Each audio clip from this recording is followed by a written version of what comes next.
If you listen to Jesus, he describes two ways. And in the middle, he puts a gift on the table. And would this not be our eternal destiny, the biggest storyline of humanity? Would this not be the biggest storyline of our humanity? Wouldn't this be the thing talked about around every table? Wouldn't somehow this become a part of the conversation of every single day? Would this not be front and center and preeminent in every relationship that we have? A coworker or a bystander or a neighbor or a family member or a friend or a workout partner? Would this not be the storyline? Why isn't this every headline on every paper in every day? Why isn't this the top hit on the news feed every single day? There's a 100% mortality rate on earth. There's an offer of eternal life with a perfect God through the death of his son. There's also the possibility of a tragic eternity without God. But there's a gift on the table today. Click here. There's a gift on the table today. See the attachment. There's a gift on the table today. Swipe for more information. There's a gift on the table today. Why isn't this the talk of humanity? Instead, we are all preoccupied by things that don't last.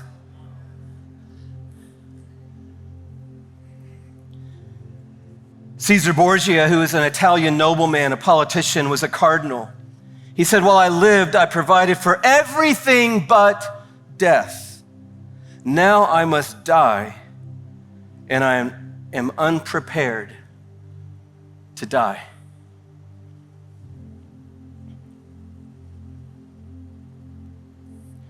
I pray that we don't prepare for everything we need to live and not prepare to die. The takeaways are simple and clear. Number one, your eternal state is decided long before you take your last breath. Jesus' words in John 3:16, whoever believes in him has eternal life. Whoever does not believe in him stands condemned already. Why? Because they were condemned before I got here. They were condemned the moment that they stepped into sin, the moment that they joined a humanity that has fallen, the moment that they rebelled against the ways of God, the heart of God, the character of God, the moment that they fell short of perfection. They were already now under the highest moral code that there is, which is sin causes you to die spiritually, so that when you die physically, you are dead eternally. They were already there, Jesus said, when I got here.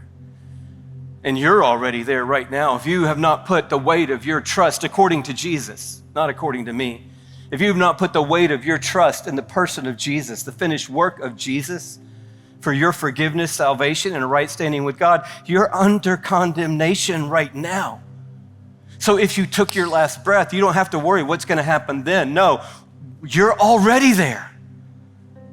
And if you put your faith in Jesus, you're already alive. So you don't have to worry as you're going in that instantaneous, seamless moment into a meeting with God, what the outcome is going to be. If your faith is in Jesus, you know what the outcome is going to be. And if your faith is not in Jesus, based on this moment today, you also know what your outcome is going to be. There are no scales that weigh. There is no digital readout after all the inputs are made. There is no angel at the gate. There is no Peter seeing if he recognizes you. The only question is, has your name been written in the book of life? And if it's there, it's there. And if it's not, it's not. I think the second major takeaway, and this might be a bigger word for another day, is that God doesn't send people to hell. People always say, how can a good God send someone to hell? The good God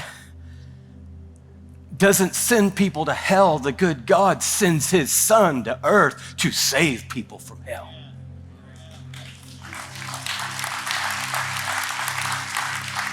And it's not God who sends people to hell. It's people's sin that sends people to hell. Jesus said, you're going to hell, which was prepared for the devil and his angels. Not for you. Wasn't made for you. Wasn't prepared for you. It wasn't God thinking all the while, oh, look at Jennifer, I'm sending her to hell. Oh, look at Caleb, I'm sending Caleb to hell. Stoke it up higher because I want to put her in it. No, hell was created for the devil and his angels, not for you. God isn't sending you to hell. He's sending you a message today. Don't go to hell. Believe. And I think the biggest takeaway of all is what amazing grace, how sweet the sound. It saved a wretch like me because I once was lost, but now I am found. I was blind, but now I see. And when I was laying on the subway tracks, this is true of this story that I read. In that story, a man jumped onto the tracks. And I know for me, when I was laying on those tracks, Jesus was willing to jump in front of the train. I know that sounds like a very dumbed down illustration of what happened when Jesus hung his life on a cross for you and me. It was far more radical and powerful than jumping in front of a subway train. Because as God's wrath was headed toward me, God's love triggers his mercy, but God's holiness triggers his wrath towards sin. And you want it to, and I want it to, just not when it's towards me. But here it comes. I got no way to help myself. I'm spiritually dead. Wrath is coming. I'm already condemned. It's a matter of time. When my last breath is breathed, I am now under the wrath of God and crushed by it. And here it comes. And as it's coming towards me, Jesus Christ comes out of heaven and he puts himself in between me and the wrath of God. And he takes it all.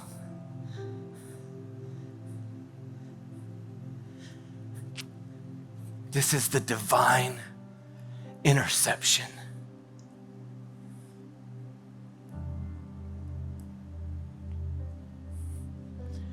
He takes the condemnation and the wrath in my place.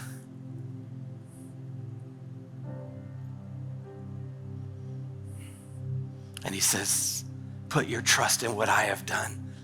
Believe in what I have done. Put the weight of your faith in what I have done, and you will live.